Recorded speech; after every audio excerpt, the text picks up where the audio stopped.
aux heures de l'office et de dire chacune son office en particulier et tout bas.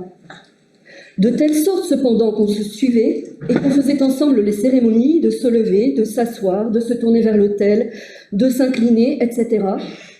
La présidente faisant de petits signaux pour régler la marche de l'office. On pourrait se dire que ce recours aux signes, même s'il est contraint et subi par les religieuses, correspond à la ligne qu'elles ont choisie.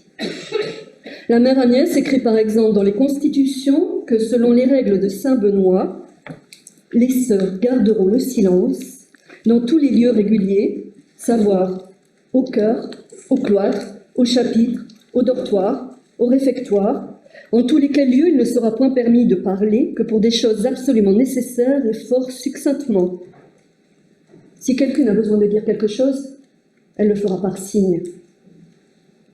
Car le silence relève du sacré. C'est pourtant cette même mère Agnès qui va s'insurger contre la mesure édictée par l'archevêque de Paris en 1665, dans une lettre adressée à ses coreligionnaires.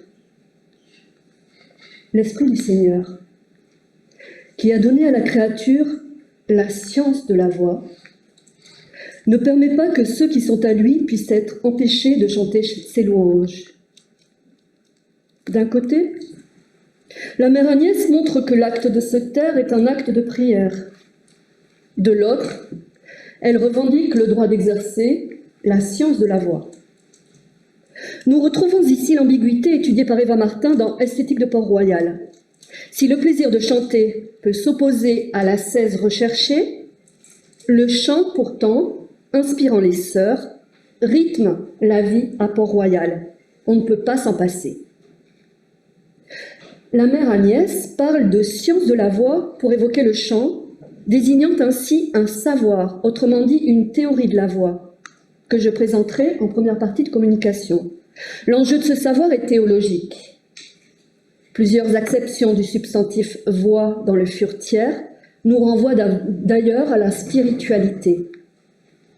Voix signifie aussi cri, gémissement, prière. Dieu a écouté la voix de son peuple. La voix du juste sera exaucée. Voix se dit figurément en choses spirituelles et morales, et premièrement des grâces, des inspirations divines, qui sont des voix intérieures qui nous appellent à notre salut. On dit aussi, en parlant des commandements de Dieu, tant que le peuple a écouté ma voix, a obéi à ma voix, je l'ai assisté, je l'ai fait vaincre, prospérer. Les brebis écoutent la voix du pasteur, de celui qui leur annonce l'évangile. La voix est pourtant organique. La première acception donnée par le Furtière relève du domaine scientifique. On désigne par voix l'air frappé et modifié qui forme divers sons selon qu'ils passent par les différents conduits de la gorge des animaux ou des hommes. Aussi la voix intéresse-t-elle le milieu médical du XVIIe siècle. Et dans un deuxième temps, je présenterai le mémoire sur les causes de la voix de l'homme et de ses différents tons de Denis Dodart, médecin proche de Port-Royal et de Jean Racine. Je me suis ainsi penchée sur le passage de la science de la voix selon la mère Agnès à la voix comme objet de science selon Denis Dodart. Tout d'abord, l'acte de se taire constitue le devoir même de la religieuse, rappelle la mère Angélique dans ses relations. Elle loue cependant la force de la voix qui convertit. Or, cette parole qui bouleverse l'auditeur repose sur de l'expressivité, l'actio. Lorsque la mère décrit sa rencontre avec saint Cyran, elle se souvient de paroles toutes pleines de feu et de charité. La métaphore du feu, selon le dictionnaire de Furtière, se dit figurément en choses spirituelles et morales de la vivacité de l'esprit, de l'ardeur des passions. La voix de saint Cyran se caractérise donc, selon la mère Angélique, par son enthousiasme. La voix enthousiaste a ainsi droit de citer à Port-Royal, même si, que ce soit dans les constitutions ou bien le règlement pour les enfants, on incite la voix féminine à la retenue. Les fréquentes prières jaculatoires que les constitutions demandent d'exercer pendant le travail manuel ne sont pas désignées comme étant vocalisées. Furetière précise d'ailleurs qu'on distingue 3 sortes d'oraisons. La vocale, qui est l'ordinaire qu'on prononce de bouche, la mentale, qu'on fait de la pensée en méditant, la jaculatoire, qui se fait par une vive et prompte aspiration de cœur. Jacqueline Pascal précise de son côté que les primes et les complis se disent d'un ton médiocre, ni trop haut, ni trop bas. La voix reste au service du verbe. Parler haut doit être évité. Parmi les fautes répertoriées dans les constitutions, on trouve à plusieurs reprises la dénonciation des paroles trop hautes. Pourtant, la parole qui s'élève depuis le cœur par le chant est encouragée à se faire entendre. Lorsque la mère Angélique déplore le bruit urbain envahissant la chapelle de Port-Royal de Paris, elle évoque en même temps le silence et le chant de la communauté. C'était une union si étroite de tous nos cœurs que dans un silence très exact, il semblait que nos sœurs s'entreparlaient pour s'entreconfirmer dans le désir de la perfection religieuse, rappelle-t-elle. Or, la chapelle est située sur une rue du plus grand bruit de Paris, où on entendait toutes sortes de sottises. Du commencement que nous y fûmes, on ne pouvait s'empêcher de rire, et souvent, on demeurait sans pouvoir chanter. Bruit d'animaux, cris, discussions, musique de rue composent un paysage sonore perturbant. Comment se concentrer? Comment se recueillir? Comment prier quand le silence n'est pas respecté? Non seulement la prière est troublée par les sons extérieurs, mais les chants ne peuvent plus non plus remplir leur fonction, rythmer la vie de la communauté. Les constitutions précisent en effet les chants pratiqués. Une visite doit commencer par le Saint-Sacrement, pendant quoi on chantera Tantum Ergo, puis le Veni Creator. Ce même Veni Creator est chanté juste avant les élections de la mère. Une fois le visiteur entré dans la clôture, on le conduira au chœur en chantant le cantique Benedictus Deus Israël, etc. Le bénédictin Don Jumilac, auteur en 1673 d'un traité « La science et la pratique du plein chant », distingue les modes grégoriens selon les affections qu'ils produisent dans les chœurs. Il écrit que le mode de ce cantique Benedictus, le 7e ou le mixolydien, est ardent et propre tant à exprimer qu'à émouvoir les passions d'amour et de colère. Le Te Deum, que Jumilac classe parmi les chants rythmiques ou psalmodiques, annonce à Port-Royal l'intronisation d'une nouvelle mère supérieure. L'hymne rythme les différents temps de la cérémonie. Aussitôt que le supérieur aura confirmé la nouvelle mère abbesse, la chantre commencera le Te Deum et le sacristain rentrera avec du feu. Devoir renoncer à chanter est alors vécu comme un renoncement à la prière, c'est-à-dire à ce qui motive la présence même des religieuses à Port-Royal. Que devons-nous faire en cette rencontre? Questionne la mère Agnès dans sa lettre de septembre 1665. Sinon de nous souvenir que nous sommes des brebis qui doivent dépendre d'un pasteur. Que si celui qui nous est donné ne se contente pas de tondre notre laine et qu'il nous écorche la peau, en nous affligeant jusqu'au vif par la défense qu'il nous fait de chanter les louanges de Dieu, ce qui était toute la consolation de notre pèlerinage, nous devons être à l'épreuve d'une conduite si rude et renfermer dans notre cœur le chant que nous voudrions faire éclater au dehors, afin de n'avoir que les anges pour témoins de notre cri, qui est d'autant plus grand devant Dieu que nous nous taisons devant les hommes. Nous paraissons comme mortes dans le cœur, n'y ayant presque plus de respiration, non plus que de voix. Le chant est une prière, la seule prière qui se dise debout. L'on sera toujours debout et appuyé en chantant la messe, énoncent les constitutions. Sur le dessin de Louise Magdeleine Hortemels, représentant le chœur de Port-Royal, nous pouvons voir 2 rangées de religieuses se tenir debout face à face. Cette posture indique la recherche de la gravitas et de la dignitas qui détermine notamment l'allure d'un chant. Des chants repris à différents moments du calendrier liturgique ne sont pas chantés selon le même tempo en fonction de la solennité de la cérémonie. Le débit est ralenti pour un office plus solennel. Tout est lié. Le maintien, qui libère la colonne d'air pour chanter avec souplesse et maîtrise, compose aussi l'éthos de la célébrante. Participer au chœur est un acte de foi, comme d'engagement dans la communauté. En décembre 1653, la mère Angélique se réjouit ainsi que la fille de Guillaume du Guet de Bagnols, Gabrielle, ait surmonté la répugnance qu'elle avait par honte de chanter au chœur. Chanter au chœur relève du devoir. C'est plutôt, écrit-elle aussi dans une lettre à sa sœur, aimer à chanter seul qui est honteux, parce que c'est se manifester. On chante en effet par office, comme l'explique Jean-Yves Ameline. Le plein chant, dans le cadre canonique légitime de la messe, de l'office divin ou de toute autre fonction liturgique, ne relevait pas d'une esthétique du bon plaisir, per obsequium, mais se présentait comme une tâche prescrite, attachée à un engagement statutaire, per officium. Les mères emploient l'adjectif élevé pour désigner le ton de voix le plus sonore de Port-Royal, celui du chant. Avec le chant, tout s'élève, le corps comme les émotions.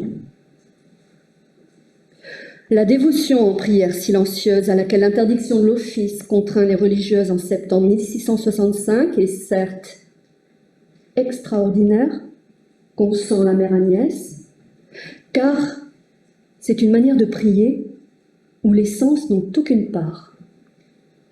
Mais l'Esprit du Seigneur qui remplit toute la terre, qui a donné à la créature la science de la voix, ne permet pas que ceux qui sont à lui puissent être empêchés de chanter ses louanges. Il leur apprend un chant et une harmonie que les hommes ne sont pas capables d'entendre et qu'ils ne peuvent interrompre par le bruit de leurs menaces, qui ne frappent que les oreilles, pendant que les âmes qui sont animées de sa grâce et de sa vertu lui font entendre la voix de leur désir, le cri de leur instante prière, auquel il ne peut rien refuser, parce que c'est lui qui les forme et qui prie lui-même pour les saints par des gémissements ineffables qui allument en elle un plus grand feu de charité. Ne pas pouvoir recourir à la voix ampute la cérémonie de l'acte de louange du chant auquel la mère Agnès se montre très sensible. On trouve en revanche peu d'occurrences du verbe chanter dans les écrits de la mère Angélique, et seul le Te Deum est cité. Solennel, ce chant est la manifestation même de la joie. Quand les 32 filles vinrent droit de Maubuisson à Port-Royal, où les sœurs les reçurent avec la croix et en procession, elles chantaient, se souvient la mère, le Te Deum, ce qui ravit ces bonnes filles. Angélique elle-même se souvient l'avoir chanté avec enthousiasme. Je me trouvais à Port-Royal lorsque ma sœur Jeanne prit possession. J'en étais aussi gaie qu'elle en était triste. On chanta le Te Deum, et je chantais si fort que je m'enrouais, avoue-t-elle avec autodérision, car le chant, manifestation la plus élevée de la voix, doit rester dans les limites de la bienséance.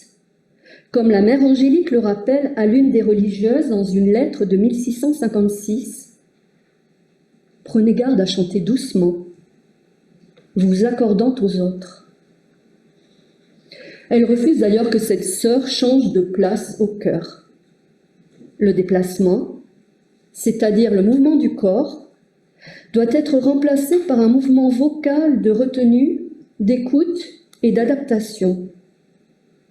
Cette attention honorera Dieu, conclut la mère. L'effort de chacune rendra l'écoute du cœur agréable. Il faut en effet chercher à imiter le cœur des anges, écrit la mère Agnès, selon un idéal que les auditeurs du chœur de Port-Royal confirmeront. Les enrhumés, les malades, ou celles dont la voix est incommodée, sont ainsi dispensés de chanter. Parlant de la fille de Crépy, la mère Angélique demande par lettre à sa nièce « Vous devez lui faire entendre que son inutilité pour le chant doit lui donner un désir de servir ailleurs. » Participer au chœur suppose donc certaines qualités, notamment la maîtrise de sa propre voix. La retenue et l'écoute manifestent cette maîtrise ou science de la voix selon la deuxième acception du substantif science dans le Furetière.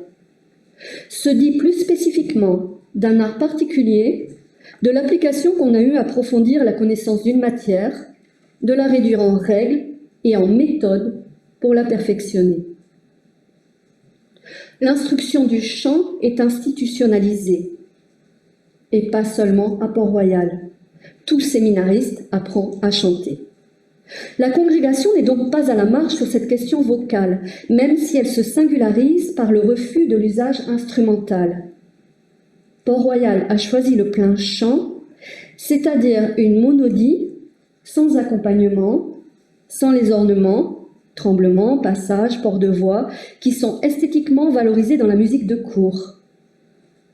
Le chant de cour, quelque innocence qu'on y veuille trouver, s'insurge la mère Angélique dans une lettre sur l'éducation d'une jeune fille, et si corrompu dans ces airs dont les belles paroles, sous leur civilité, sont toutes envenimées, et l'air même, où la vaine complaisance et la badinerie dont on s'en sert.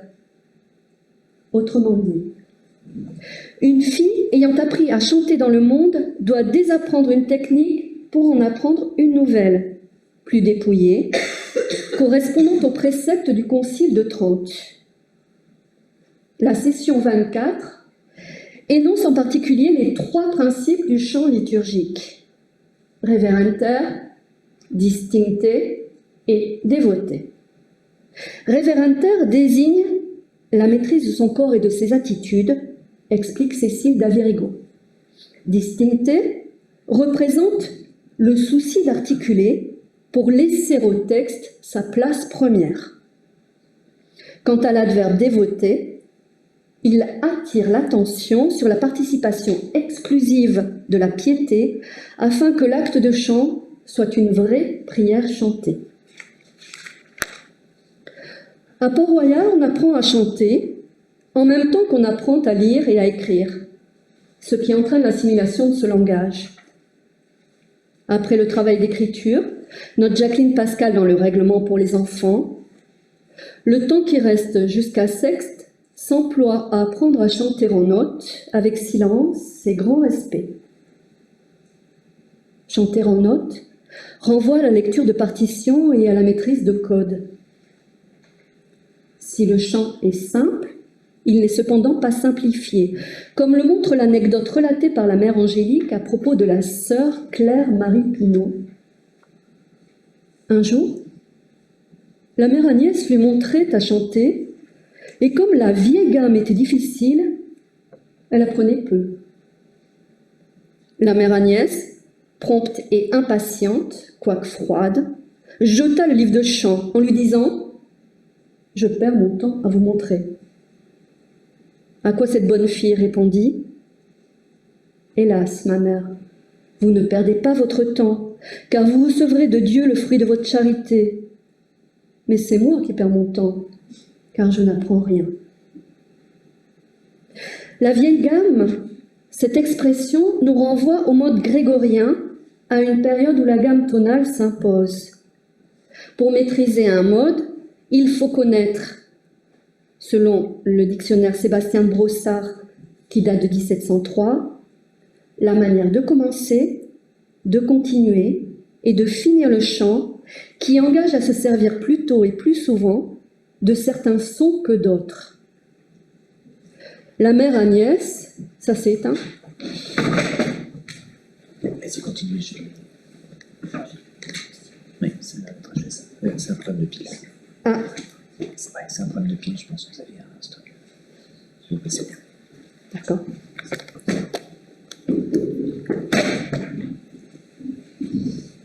Merci.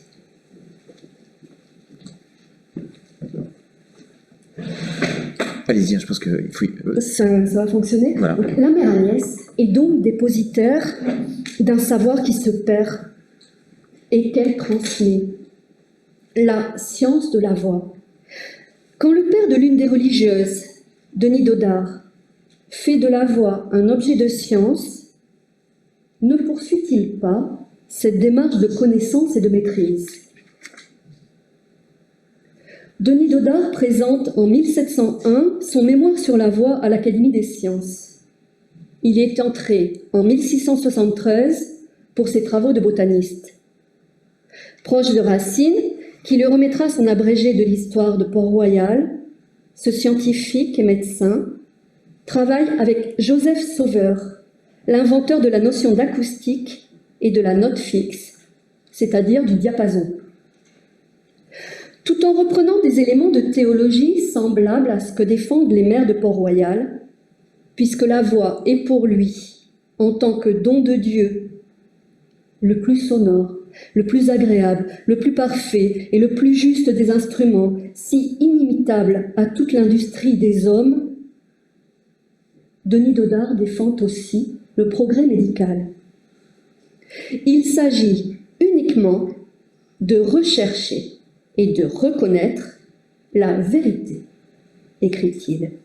L'enjeu est d'ordre thérapeutique, remédier à l'enrouement et à la perte de voix. Afin de traiter l'aphonie, le médecin cherche à comprendre le processus phonatoire. Comment se forme la voix? Grâce à quels organes? Qui jouent quel rôle et dans quel ordre?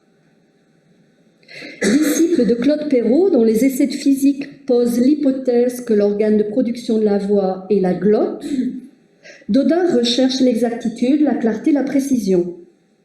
Il commence par réfuter les métaphores qui empêchent de comprendre le processus réel de la vocalisation. Depuis Galien, la voix humaine est comparée au mécanisme d'une flûte à bec. Cette explication par métaphore instrumentale pose deux problèmes à Denis Dodart. Tout d'abord, la métaphore laisse croire qu'un instrument créé par l'homme est semblable à un être créé par Dieu. Ensuite, cette image en tant que telle est erronée. Elle fait croire que la voix se forme dans l'âtre artère, c'est-à-dire la trachée artère. Dans une flûte, en effet, le son est déjà présent dans le corps de l'instrument. On le crée dans l'embouchure avant de l'envoyer résonner dans l'instrument. En revanche, dans le corps de l'homme, l'air fait un aller-retour. La métaphore oublie l'inspiration. Dans une flûte, on se contente de souffler. Or, la respiration humaine se compose de deux temps, explique Denis Dodart. L'air ne se transforme pas en son avant de s'être heurté à la glotte qui forme un obstacle. Dodart ne parle pas encore de cordes vocales. L'expression, métaphorique elle aussi, comme s'il était difficile de penser la voix sans passer par la métaphore instrumentale, cette expression sera élaborée par Ferencz dans son traité de la formation de la voix de l'homme en 1741. Le rôle du corps de la flûte, complète Dodart, est joué par la bouche. Résonance et vibration y sont façonnées, comme le montrait l'humaniste Fabrice Acquapendente, auquel Dodart rend hommage. Sa distinction entre un canal intérieur, la trachée artère, et un canal extérieur, la bouche, est une première étape vers les découvertes de 1701, même si, écrit Dodart, ce canal intérieur n'a nulle part formelle à la voix. C'est dans ce discours la seule vérité qui soit de quelque importance à la pratique de la médecine pour les maladies de la voix. Pour Dodart, la glotte fait le ton par sa dilatation et son resserrement, la bouche fait la résonance. Les deux sont complémentaires, car la glotte n'a pas de profondeur, ce que Marin Mersenne, dont Dodart cite le traité sur la voix, n'aurait pas vu. Si Dodart s'appuie sur la lecture de ce traité, inclus dans l'harmonie universelle de 1636-1637, il délimite davantage son domaine de recherche, la description physiologique. Pour distinguer le chant de la parole, il nous incite par exemple à ressentir ce qui se passe dans notre gorge toutes les fois que nous voulons passer du silence à la parole et de la voix de la parole à celle du chant, et surtout au ton haut de son étendue musicale. Alors que Mersenne se concentre davantage sur le domaine de la psychologie. Selon lui, le chant signifie les passions et les autres choses, et particulièrement celles qui consistent dans le mouvement de l'âme, c'est-à-dire la tristesse ou la joie. Il vous reste 5 minutes. Dodart ne parle pas d'affect. Il ne reprend pas non plus la piste de la phoniscopie comme science de la voix, néologisme inventé par Mersenne.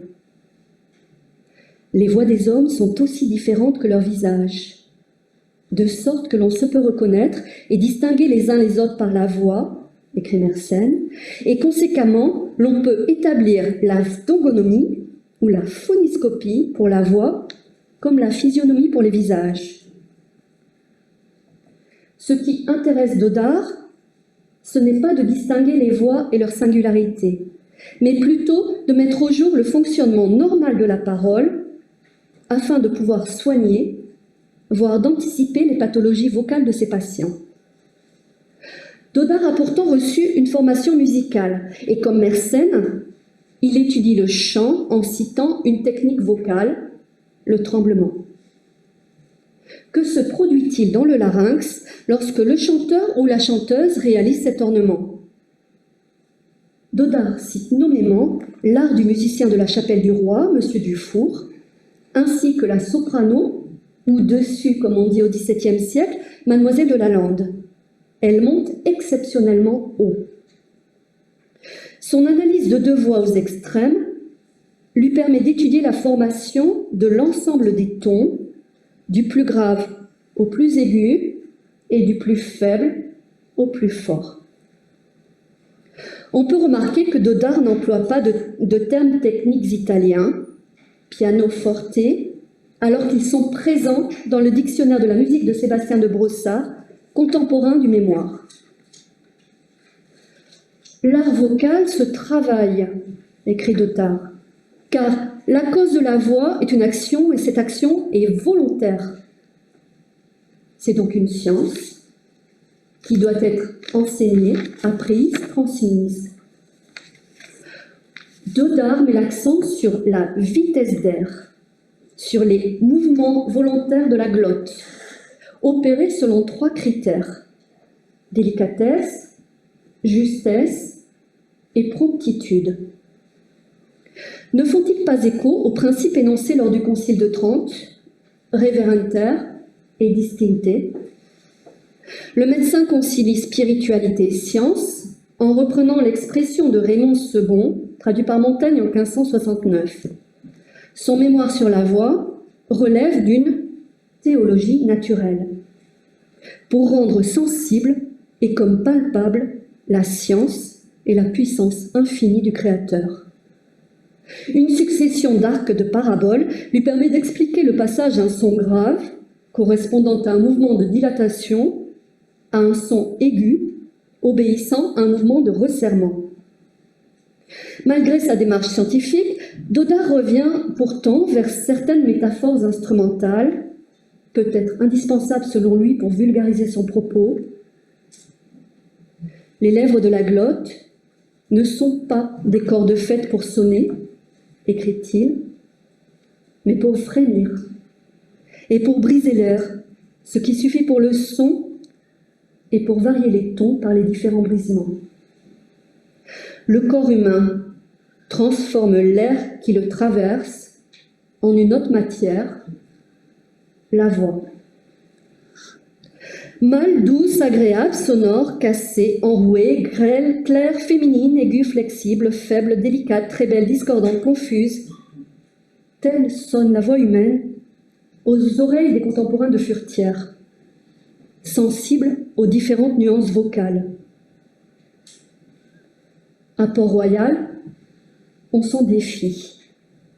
La voix intempestive peut manquer de respect et risquer le murmure de la rumeur ou bien l'excès d'une affirmation déplacée.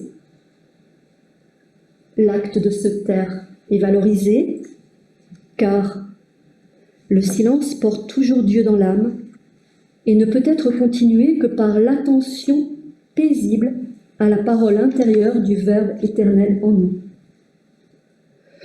Pourtant, la voix peut aussi entraîner la conversion, la prière peut être vocale et le chant est tout aussi puissant que le silence pour proclamer sa foi dans un acte de communion.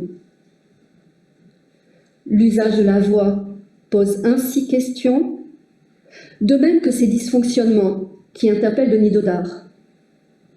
Le médecin cherche, par la précision de ses analyses anatomiques, à remédier aux aphonies, faisant ainsi, depuis Port-Royal, progresser la science de la voix.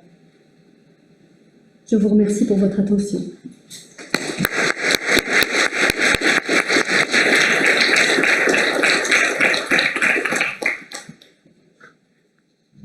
Non, ça ne fonctionne pas non plus.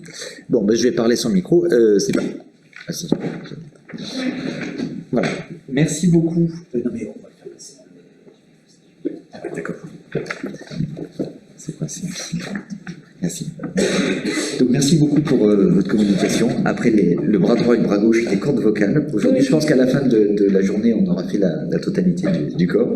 Et je vais tout de suite passer la parole voilà, à la salle.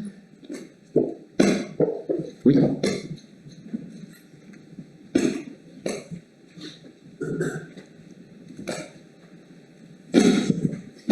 Bonjour, merci beaucoup. Est-ce que les analyses physiologiques finissent par justifier d'une manière ou d'une autre la défiance que les religieuses peuvent avoir avec les ornements, justement, les tremblements de la voix?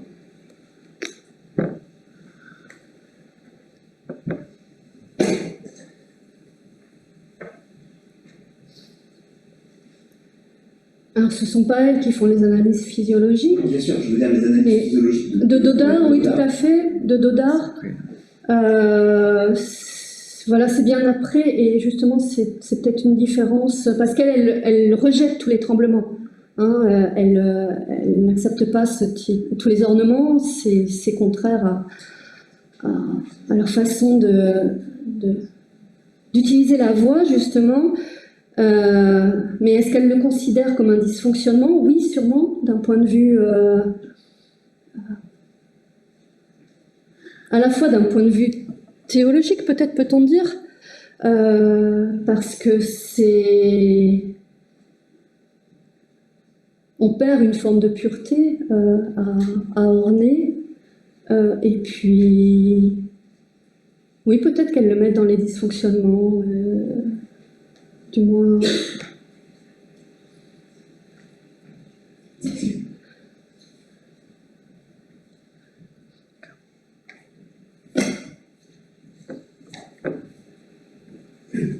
Oui, deux remarques.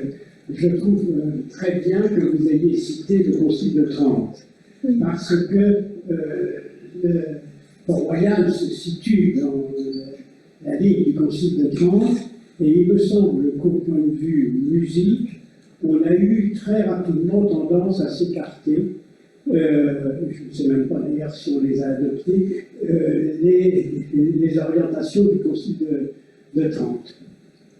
Et peut-être qu'on pourrait travailler sur cette question de la liturgie, du chant et de la place de Port-Royal. Et puis une deuxième remarque, si vous permettez, madame, c'est que vous parlez de la voix avec une voix que je trouve admirable. Merci. Merci pour cette remarque.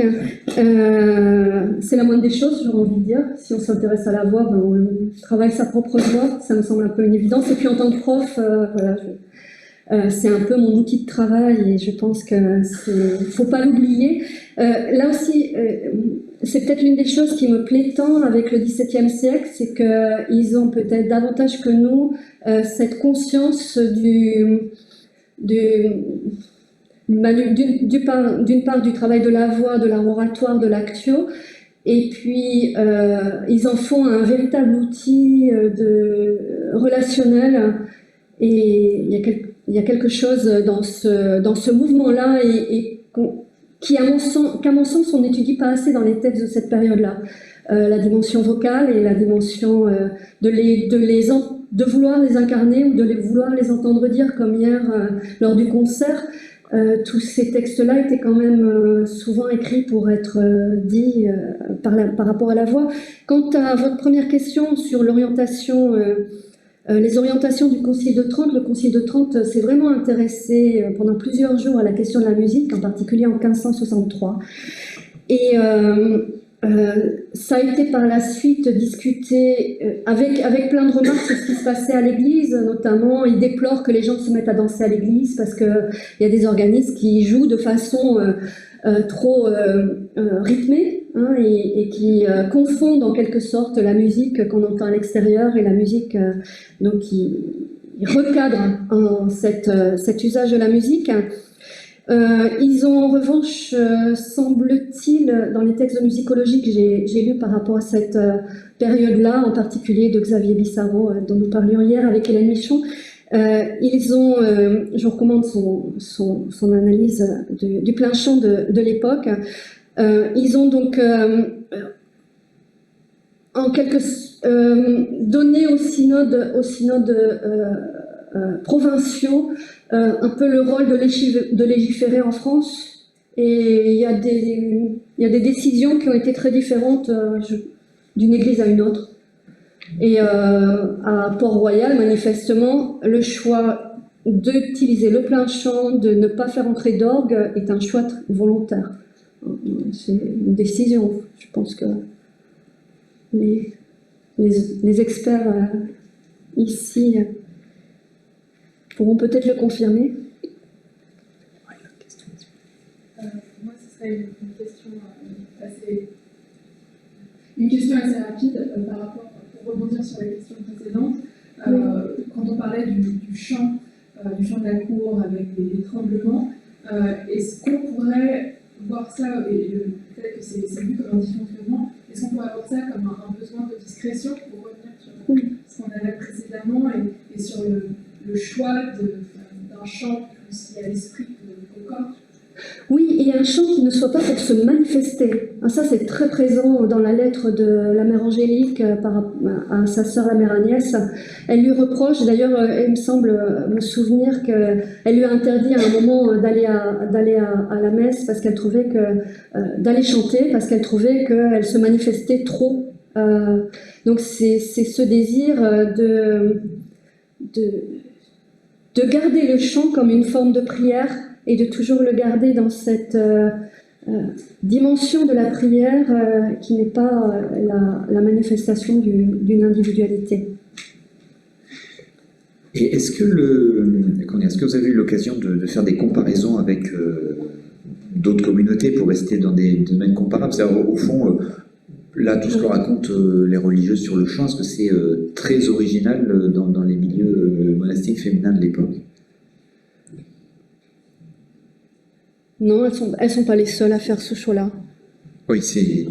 Je ne pense pas qu'elles soient les seules. Il faudrait vérifier dans le traité de Xavier Bissaro, il évoque il compare différents lieux et il évoque le choix que différentes congrégations ont fait. Ceci dit, il y a aussi des congrégations qui commandent à des compositeurs de réécrire par exemple Guillaume Gabriel Niver ou Olivier Dumont, on leur demande de réécrire des chants grégoriens en cherchant une forme de conciliation entre ce qui se fait à la cour, le chant mondain auquel on est habitué, et puis le chant plus ascétique. Donc il y a certains lieux dans lesquels il y a peut-être plus de conciliations qui sont faites. Là, elles font un choix en quelque sorte qu'on pourrait dire radical, mais peut-être pas assez cohérent par rapport à leur démarche de toute façon. Alors, oui, dernière question.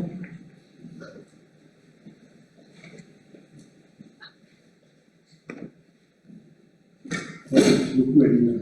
Je me demande s'il n'y a pas aussi, derrière tout ça, un double mouvement. Ouais. Un premier interne au monde catholique, c'est-à-dire que les questions d'ornementation, de diminution, etc., évidemment, sont des questions qui sont présentes dans la musique profane, mais aussi dans la musique sacrée écrite, donc qui sort du cadre du plein chant, mais c'est aussi très très présent à l'intérieur de la pratique liturgique. C'est-à-dire que c'est évidemment un domaine qui est très très difficile à concrétiser et à imaginer aujourd'hui. Enfin, il y a un certain nombre de chercheurs praticiens qui montrent aussi qu'il y a des pratiques très anciennes de l'ornementation dans le chant d'église et dans le chant d'église des origines. Donc, le truc que vous avez dit sur le rejet de l'ornementation à l'intérieur du plein chant à Port-Royal, ça vise aussi des pratiques réelles de plein chant à la même époque dans d'autres congrégations. Et puis, un petit peu le deuxième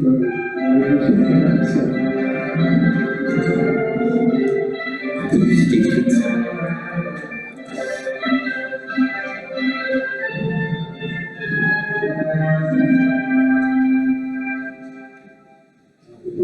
cette démodulation à la fin. La deuxième question, c'est, de façon invisible, la question du chant protestant. C'est-à-dire qu'exactement au même moment, dans le monde calviniste, dans le monde luthérien, il y a une pratique qui est complètement différente, d'abord en langue vernaculaire, la plupart du temps, de façon syllabique, avec, voilà, il y a aussi quelque chose qui n'est pas formulé, mais qui est aussi, je pense, en toile de fond, notamment avec l'idée qu'on peut trouver dans la question de l'apprentissage